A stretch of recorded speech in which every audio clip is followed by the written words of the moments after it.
బంగారం డబ్బు ఇంట్లో ఉంటే దొంగలు దోచుకెళ్తారని బ్యాంకులో దాచుకుంటాం. పంటలకు రుణాలు కావాలన్నా అదే బ్యాంకులో ఆభరణాలు తాకట్టు పెట్టి డబ్బులు తెచ్చుకుంటాం. ఎందుకంటే బ్యాంక్ అంటే నమ్మకం. మన సొమ్ము ఎప్పుడు కావాలంటే అప్పుడు తీసుకోవచ్చు. అలాగే డబ్బులు తిరిగి కట్టి మన బంగారం విడిపించుకోవచ్చన్న ధీమా ఉంటుంది. కానీ కంచె చేను మేసిందన్న చందంగా బ్యాంకులో సొత్తు మాయమైపోతే, మన బంగారం నగల స్థానంలో గుండు పిన్నులు శుద్ధ ముక్కలు దర్శనమిస్తే ఖాతాదారులు ఏం చేస్తారు? ఎవరికి మొరపెట్టుకుంటారు?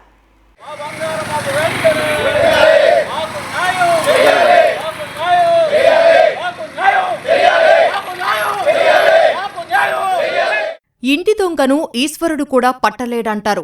ఏలూరు జిల్లా జంగారెడ్డిగూడెం బ్యాంక్ ఆఫ్ బరోడా సిబ్బందికి సరిగ్గా ఈ వ్యాఖ్యలు అతికినట్లు సరిపోతాయి. ఖాతాదారులు ఎంతో నమ్మకంతో దాచుకున్న బంగారు ఆభరణాలు సిబ్బంది సాయంతోనే మాయమయ్యాయి. ఎన్నో రోజులుగా ఈ తంతు సాగుతున్నా అక్కడి అధికారులకు ఏమాత్రం తెలియలేదు. తాకట్టులో పెట్టిన బంగారం విడిపించుకోవడానికి బ్యాంకుకు వచ్చిన ఖాతాదారులు తమ సొత్తు కనిపించకపోయేసరికి లబోదిబోమంటున్నారు.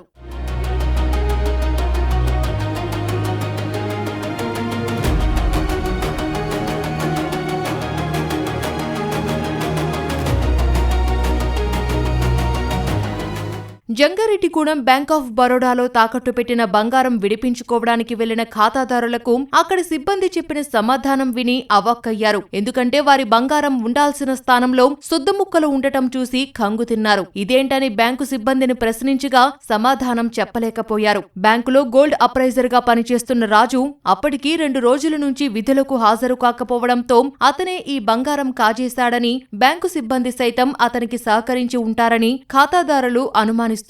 బ్యాంకులో బంగారం మాయమైందన్న సంగతి బయటకు పొక్కడంతో అక్కడ రుణం తీసుకున్న ఖాతాదారులు బ్రాంచ్ ఎదుట క్యూ కట్టారు. తమ బంగారం చూపించాలంటూ బ్యాంకు వద్ద ఆందోళనకు దిగారు.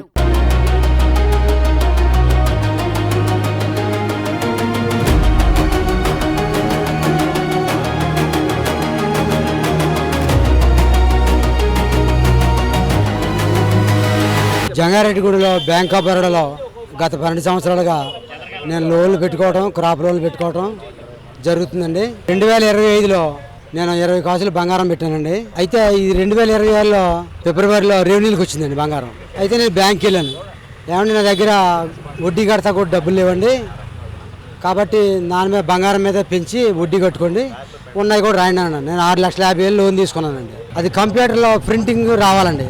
అయితే సర్వర్ సరిగ్గా పనిచేయట్లేదు, మీకు కాగితం మీద రాసిస్తామని అన్నారు. ఇది వరకు అలాగే రాసిచ్చేవారు. సరే అలాగే రాసి ఉన్నాను. అప్రైజర్ గారు చెప్పారు కాగితం మీద రాసిచ్చారండి. అన్ని గోల్డ్ కూడా అన్ని కరెక్ట్గానే రాసిచ్చారు. బాగుంది అనుకుని వెళ్ళిపోయా. దీని తర్వాత ఇలాగ బంగారం మాయమైందని ఇలాగ సెల్లో రావడంలో నేను గబగబా బంగారం ఏమైందని వెళ్ళానండి. నాకు 6 కాసులండి, అంటే 4 గాజులు బంగారం మిస్ అయిపోయింది. అది కాకుండా దీని మీద ఫోర్జరీ సంతకాలు చేసి పేపర్ల మీద విడిగా మళ్ళీ 6 లక్షల రూపాయల క్యాష్ తీసేసుకున్నారండి. నేనైతే తీసుకోలేదండి బంగారం మీద. మీరు ఒక సీసీ కెమెరాలో కానీ ఫుటేజ్లో కానీ చూపించండి, నేను మీ బ్యాంక్ వచ్చినట్టుగానే ఉంటే నేను బాగానే వచ్చుకుంటాను నేను అని అడిగానండి. మా ఆయన గారి పేరు మీద 3 పెట్టామండి. అయితే ఆయన పేరు మీద నల్లబోసలో నక్లీస్ ఉంది, 5 కాసులున్నర ఆరం పెట్టినట్టు అసలు ఏమి ప్రూఫ్ లేకుండా చేసేసారండి. నా పేరు మీద మళ్ళీ మా అమ్మ బొందు మా అక్క బొందు పెట్టామండి. ఒక చైన్ పెట్టామండి. మా అమ్మ బొందు బదులు పిచ్చి బొందు పెట్టాడండి. 8 కాసులు లెక్క వస్తుందండి.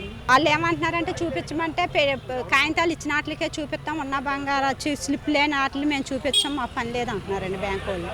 పెద్ద ఎత్తున ఖాతాదారులు బ్యాంకుకు పోటెత్తడంతో పోలీసులు రంగప్రవేశం చేశారు. ఖాతాదారులందరికీ టోకెన్లు ఇచ్చి బ్యాంకులో కుదువ పెట్టిన బంగారం చూసుకునేందుకు అనుమతించారు. బ్యాంకులో మొత్తం 2,756 మంది బంగారం తాకట్టు పెట్టి రుణాలు తీసుకున్నారు. బ్యాంక్ అధికారులు ఖాతాదారుల సమక్షంలోనే వారి ఆభరణాలు పరిశీలించారు. దాదాపు 10 రోజుల పాటు పోలీసుల సమక్షంలోనే అన్ని పరిశీలించగా విస్తుపోయే విషయాలు వెలుగు చూశాయి. మొత్తం 139 మంది ఖాతాదారులకు చెందిన 4 కిలోల 399 గ్రాముల బంగారం మాయమైనట్లు అధికారులు నిగ్గు తేల్చారు. దీని విలువ సుమారు 6 కోట్ల రూపాయల వరకు ఉంటుందని అంచనా వేశారు. ఫోర్జరీ సంతకాలు చేసి తప్పుడు పత్రాలతో బ్యాంకుల్లో ఉన్న బంగారం బయటకు తరలించినట్లు అధికారులు ప్రాథమిక అంచనాకు వచ్చారు. తాము కష్టపడి సంపాదించుకున్న సొత్తు మాయమవడంపై ఖాతాదారులు ఆందోళన చెందుతున్నారు. తమ బంగారం తమకు ఇప్పించాలంటూ కలెక్టర్ను కలిసి వేడుకున్నారు.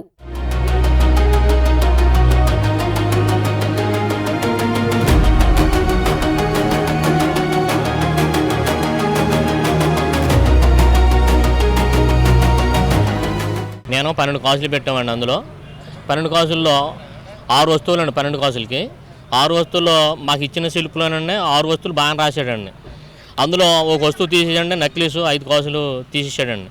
తీసి అందులో దొంగ శిల్పి పెట్టేసి సంతకం నాది కదండి అందులో ఉన్నది.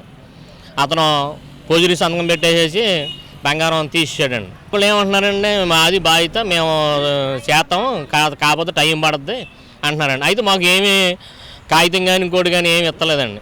వాళ్ళు నా నలబసు గోల్స్ తీసేసి చిన్న రింగ్ ఒకటి, గోల్డ్ రింగ్ ఒక 10 గ్రాముల రింగ్ ఒకటి పెట్టారండి. అది 32 గ్రాముల నలబసులు గోల్స్ తీసారండి అందులోంచి.